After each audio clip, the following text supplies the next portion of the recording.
सिया राम जय जय सिया राम, जय सिया राम जय जय सिया राम, जय सिया राम जय जय सिया राम, जय सिया राम जय जय सिया राम। सियावर रामचंद्र की जय, पवन सुत हनुमान की जय, बोलो भाई सब संतन की जय, उमापति महादेव की जय। ज्यादा मत ठोकर ठाकर, थोड़े बस जितना भगवान राम जी के नामकरण का समय आता है। वशिष्ठ जी नामकरण करते हैं और कहते हैं, जो आनंद के सागर हैं, सुख के राशि हैं, ऐसे आपके पुत्र जो सबसे बड़े हैं, उनका नाम राम है। सुख धाम, जो हमेशा पूरे विश्व को विश्राम देंगे, आराम देंगे। विश्व भरण पोषण कर जोई, ताकर नाम भरत अस होई। जो इस संसार का भरण पोषण करें, ऐसे स्वभाव वाले आपके पुत्र भरत हैं, दूसरे जने, जिसके नाम सुमिरन से दुश्मनों का नाश हो जाए। ऐसे तीसरे पुत्र आपके शत्रुघ्न जी। लक्षण धाम राम प्रिय, सकल जगत आधार, गुरु वशिष्ठ तेहि राखा, लक्ष्मण नाम उदार। जो सभी लक्षणों से राम जी को अत्यंत प्रिय हैं, सकल जगत के आधार हैं। शेषावतार कहते हैं लक्ष्मण जी को। ऐसे आपके पुत्र जो सबसे छोटे हैं, उनका नाम लक्ष्मण जी। तो नामकरण के हिसाब से कौन बड़ा है कौन छोटा है? सबसे बड़े राम जी, फिर भरत जी, फिर शत्रुघ्न जी, फिर लक्ष्मण जी। अच्छा, राम जी कौशल्या जी के पुत्र हैं। भरत जी किसके पुत्र हैं? कोई बताएगा? कोई बताओ आप लोग, किसके पुत्र हैं भरत जी? हाँ, कैकेयी किसी ने बोला। किसने बोला? कौन बोला? अच्छा, आप बोले। ताली बजाओ उनके लिए। हाँ, सच्ची में। हाँ, फीलिंग आ रही है ना, सब लोग बैठे हैं प्राइमरी के कक्षा में।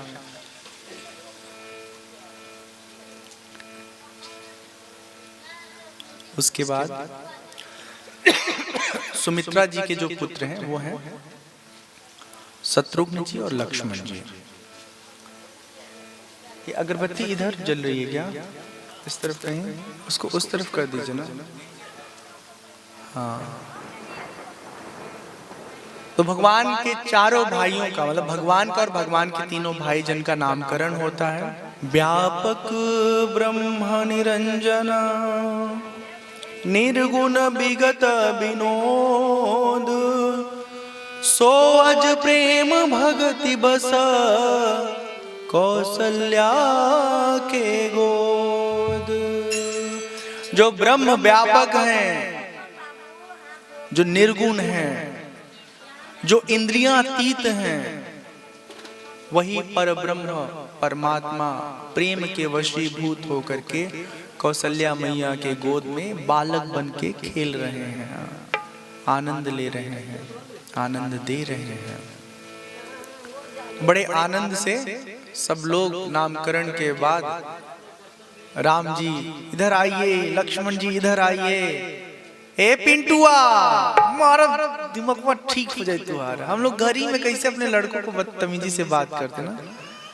हाँ, फिर वो सुन करके वो आस पड़ोस में, अरे चिंकुआ, अरे डिंकुआ, ऐसे बात करता है। देखो देखो देखो, तुम्हारी बात हो रही है ना। खुश हो। अपने बच्चों को अगर आप अच्छे ढंग से घर में बात कीजिएगा, उनको बुलाइएगा, तो वही सीखेंगे, वही उनको अभ्यास होगा। फिर वो स्कूल में हो चाहे गांव में किसी अन्य बच्चे के साथ खेल रहे हो, उसी शिष्टाचार से वो संवाद करेंगे, बातचीत करेंगे। लेकिन जब घर ही में देखते हैं कि बड़े भाई का धुलाई हो रहा है, नामकरण ठीक से, हाँ, रेरिया के बुला रहे हैं, तो फिर वो भी ऐसे ही सुनता है तो बोलता है।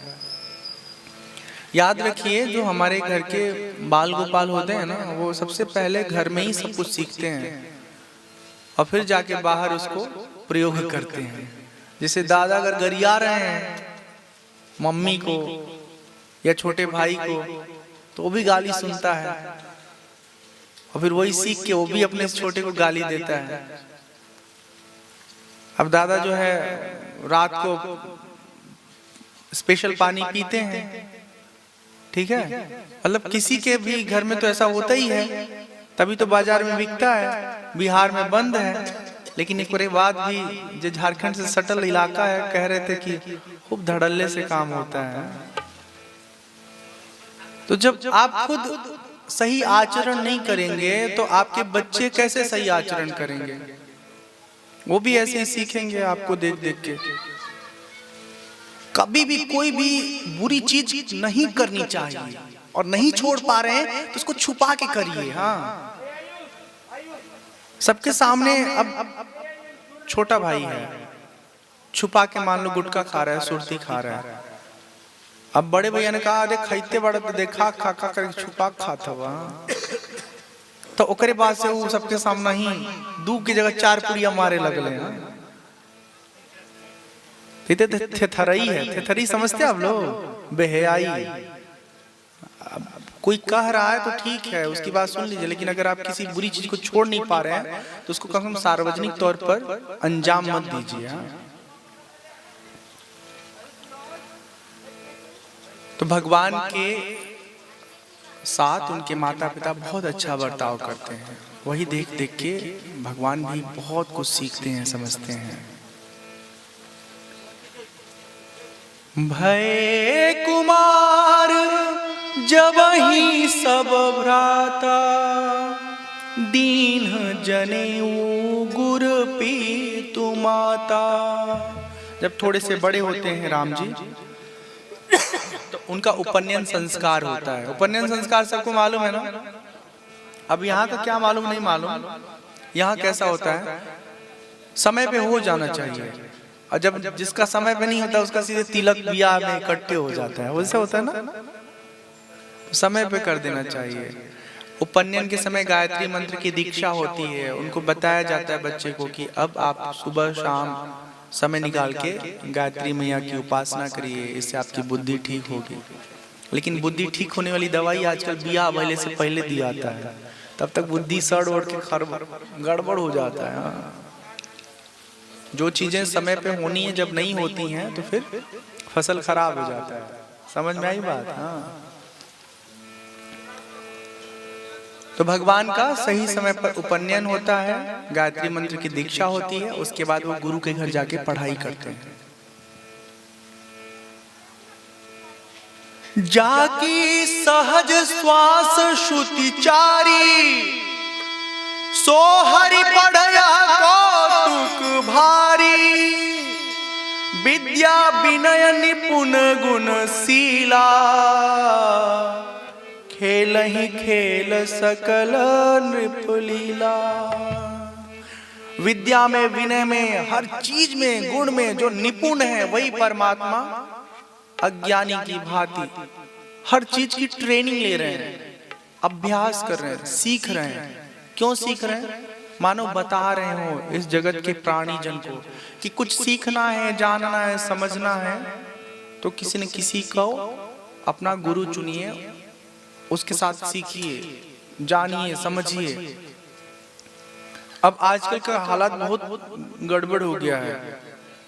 गुरुजी को पढ़ाने की जिम्मेदारी भी मिली है, और अगर शिष्य जी इसलिए कह रहे हैं कि आजकल बच्चे को लोग ना इज्जत नहीं दे तो बच्चे पे केस कर दे गुरुजी के ऊपर। हाँ, फिर गुरुजी जाके हवालात में पानी और चाय पियेंगे, लठियों खा जाएगा, आप बता। तो आजकल टीचर लोग जो है अपने शिष्य से पंगा नहीं लेना चाहते हैं।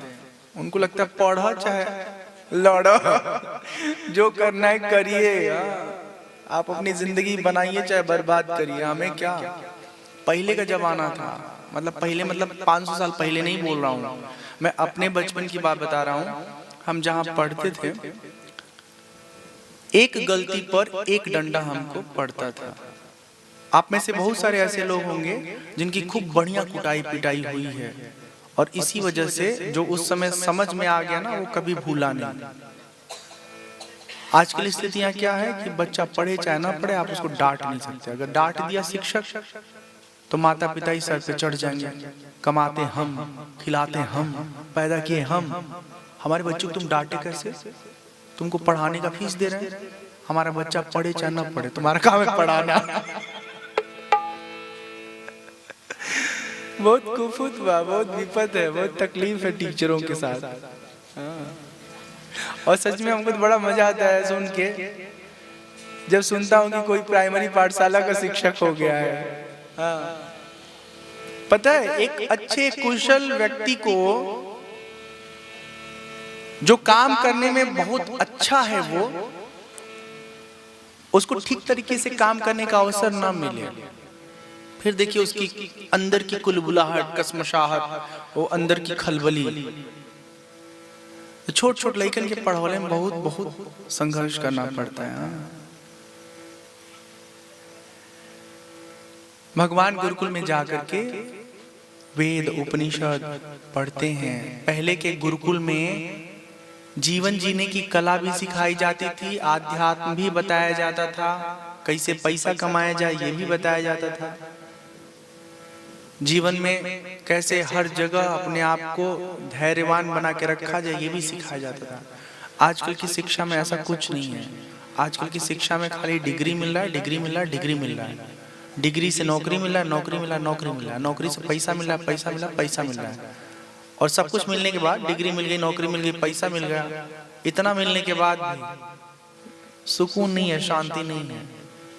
हाँ, छोटी छोटी बात पे आदमी धैर्य खो देता है, लड़ भिड़ जाता है, ऑफिस में, घर में, परिवार में, सब जगह, और खुद भी तबाह होता है, सबको भी कर देता है तबाह। आध्यात्म इसलिए जानना समझना आवश्यक है कि जब हमको पता होता है ना आध्यात्म के जरिए कि हमारा मूल स्वरूप क्या है, तो हम संसार में जो जरूरी कार्य है उसको करते हैं, लेकिन आसपास के लोगों से ना बहुत ज्यादा चिपक के नहीं रहते हैं, उनकी बातों पर ध्यान नहीं देते हैं, अपने मस्ती में मस्त रहते हैं। ठीक है, छोटी उम्र से ही ये सब चीजें अगर हम जानते हैं तो हमारा जीवन सुंदर होता है। कौशलपुर बासी नर नारी वृद्ध अरुबाल, प्राण होते प्रिय लागत सब कहु राम कृपाल। अयोध्या के रहने वाले सभी लोगों के लिए जैसे अपना प्राण प्रिय होता है ना, वैसे राम जी प्रिय हैं। राम जी ऐसे ऐसे अनुपम जीवन को जीने वाले हैं कि उनके जीवन और उनके व्यवहार से किसी को कोई शिकायत ही नहीं है, किसी को कोई शिकायत नहीं है। बंधु सखा संग ले ही बोलाई, बंधु सखा संग ले ही बोलाई, वन मृगयानित खेल ही जाई।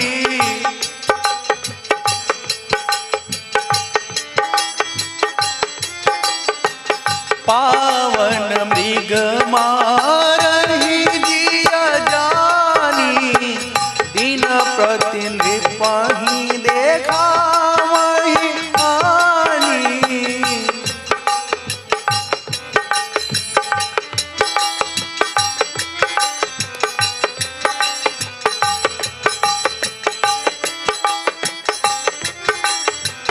जे मृग राम बाण के मारे, ते तनु तजी सुरलोक सिधारे।